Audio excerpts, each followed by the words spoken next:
just Derek, to start for you, just what was working so well for you tonight? 17 points, 14 rebounds. Just you were all over. I think you were all over the place. Just talk about your game tonight. Um, Coach always preached go hard. He told us we have individual meetings before the game. Uh, the goal was to crash the board and just play hard, and I just what I did. Yeah.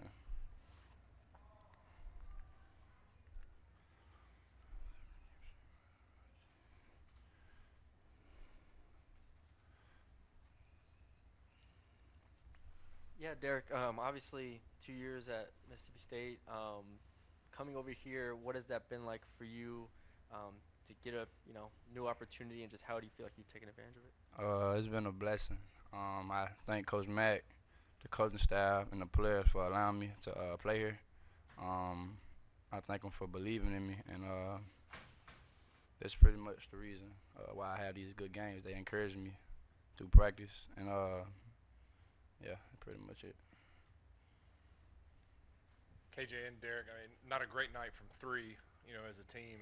When you saw early that they weren't falling, did you just mentally have to turn up the intensity on the boards at both ends? You got something? Okay. We try to harp on both the threes and the two.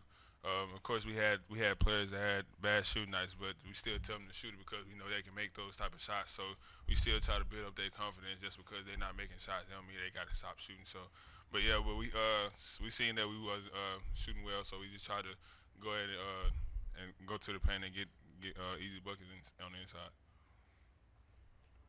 Derek, you scored 11 of 13, the team's first 13 points, including 11 in a row. Did you feel like early in the game or in warm-ups that you were ready to have a big game? Did you feel you had a good game Saturday? I know, but Um, I mean, I don't really know. I didn't know what kind of game I was gonna have, but I did know that I would play hard, and whatever that leads to, that's what's gonna happen, pretty much.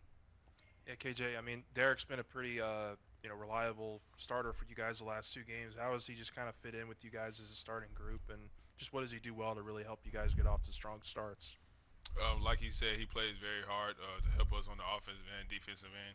He had like 4 or 5 offensive rebounds today, which got us the second chance points, and he went up with a couple, and we got a couple of them out for open three. So he bring that drive and that energy to our team to where we can depend on him throughout everything. So credit to Derek on how much he worked and got himself into the position that he had now.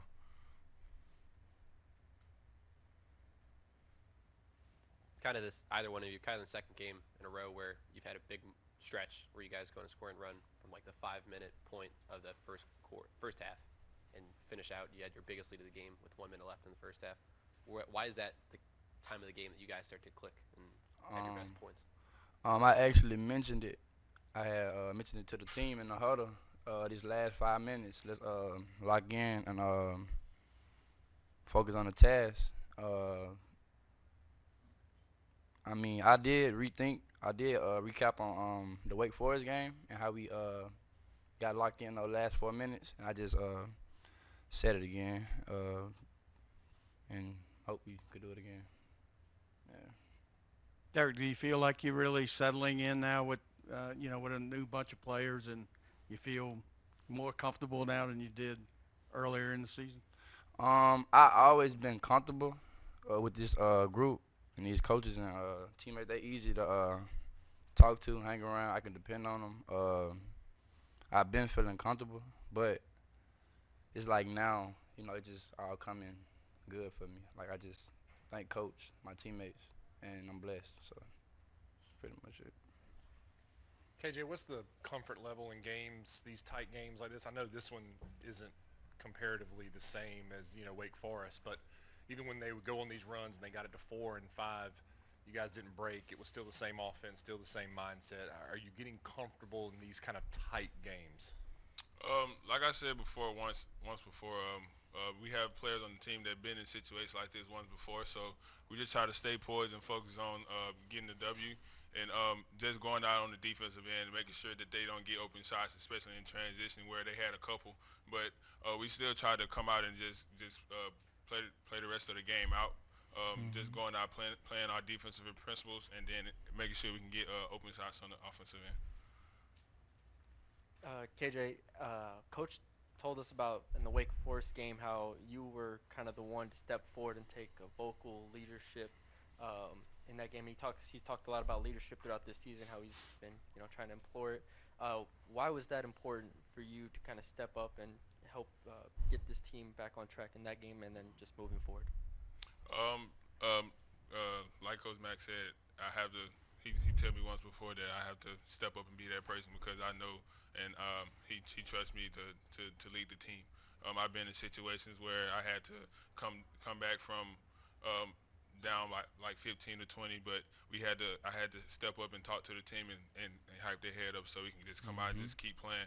But just simple stuff like that, just coming out and just being at the head of the snake and just executing, and then just having the players follow up behind me.